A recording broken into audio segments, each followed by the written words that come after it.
first example we are going to look at in this video shows that the GraphWinds getMouse method returns a point object indicating where the user clicked.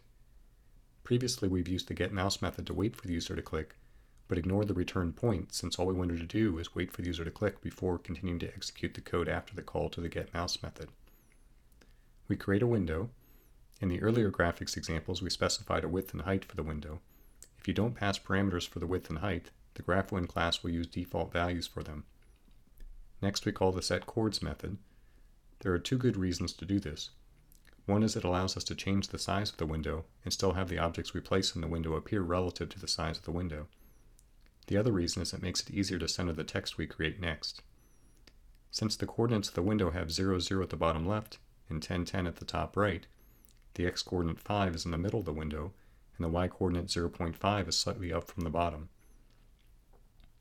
This will center the text near the bottom of the window. We save the text object in a variable as we're going to use it later in the program.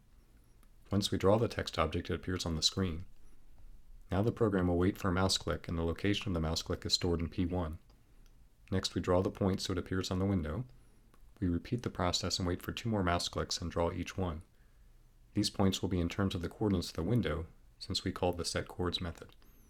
If we hadn't called the setChords method, they would be in terms of pixels with 0, 0 at the top left of the screen. Next we use another graphics type named polygon. A polygon allows you to pass any number of point objects and creates a polygon with those points as the vertices. Since we are sending it 3 points, we will get a triangle and use that as the name of our variable. We set the fill and outline colors to the polygon and draw it. Now we can see why we saved the text object in the variable named message. Text objects have a method named setText that allows you to pass a string and change the text that appears in the text object. Since we already called the draw method when we first created it, we do not call the draw method again. You can only call the draw method once unless you first call the undraw method that we haven't discussed yet. If we create a new text object at the same location with a new message to click anywhere, it would draw on top of the initial text object saying to click on 3 points. This would be difficult to read since you would have a mixture of the 2 messages in the same place. Finally, we wait for a mouse click. The textbook author did not place a call to the win.close method, as Python automatically cleans up all the objects created when the program ends. I prefer to be explicit and put the call to close the window in my programs. Let's debug it with a breakpoint before we create the triangle. We can see that it created the message and now the program is at the line p1 equals win.getMouse and doesn't get past that line until we click the mouse. So we'll click it and it draws the point. Now it is at the p2 equals win.getMouse line. We'll click the mouse again and it draws the point and now it's at the p3 equals win.getMouse line. We'll click again and it draws the 3rd point and stops at the breakpoint. Now we can see that the coordinates of the point are in terms of the coordinates we set with 0, 0 at the bottom left and 10, 10 at the top right. When we press the resume option, it draws the triangle with the specified colors and stops at the win.getMouse line. This time, since we don't care where the user clicks, we ignore the return value of the getMouse method. Once we click, the program ends. Let's change the program to create a new text object for the second message and show how they are drawn on top of each other. Since we are creating a second message object, we have to draw it. So let's run it now. And we'll click our 3 points. And you can see that it drew the second message on top of the first one, making it difficult to read. This example that is not in the textbook will show you how you can do some calculations with the locations of mouse clicks in a window. We've already learned all the concepts shown here, but you may not have thought about how to put them all together to accomplish what this program does. We'll debug it so we can see what it does as we execute it. We create a 300 by 300 window and set the coordinates so 0, 0 is at the bottom left and 1, 1 is at the top right. The program is now waiting for a mouse click. Once we click it, we create a second point based on the first point. This point will be above and to the right of the second point and create a square whose sides are a quarter the width of the window since we added 0.25 units to each of the coordinates of the point we clicked.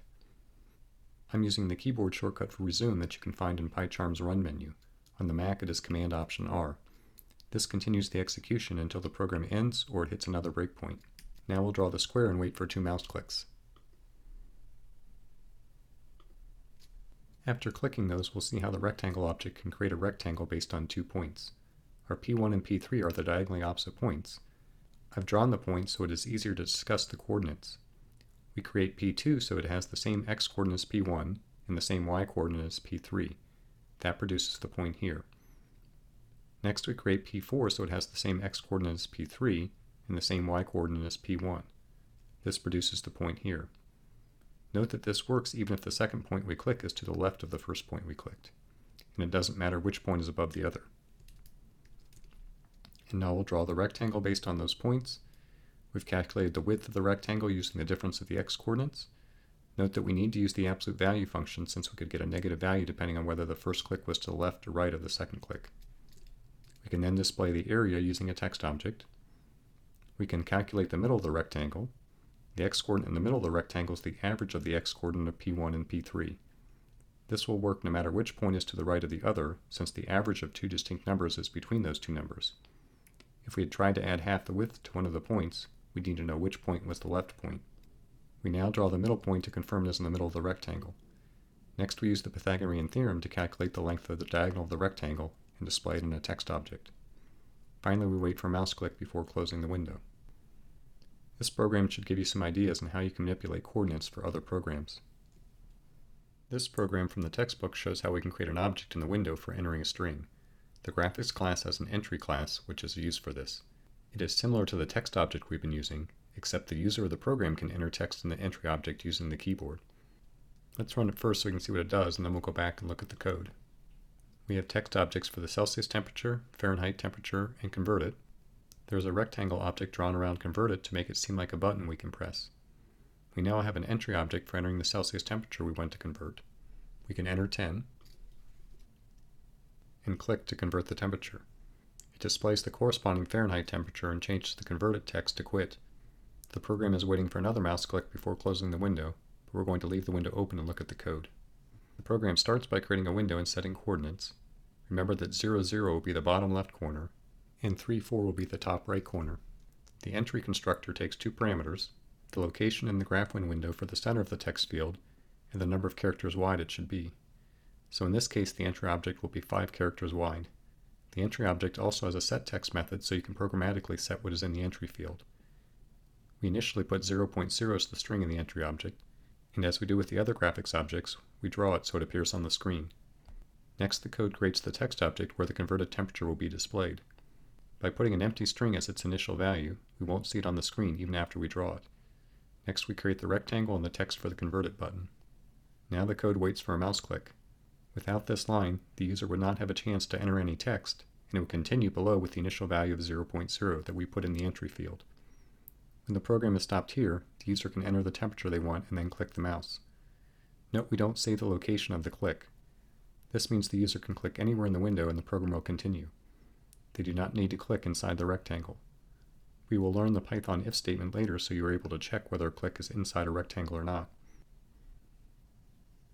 Once the user clicks, now we use the entry object's getText method to get the text they entered in the field and convert it to a float. Note that if what they entered is not able to be converted to a float, the program will crash. For example, if we entered the letters TEN, the program would crash since the string can't be converted to a number. We now do the conversion and set the output object we created earlier to the converted value. Note that we are sending the setText method a floating point type. The setText method will convert it to a string for us. If the setText method only worked with strings, we could put str around the parameter. Now we change the text of the button to quit using the setText method, and finally we wait for a mouse click before closing the window and completing the program.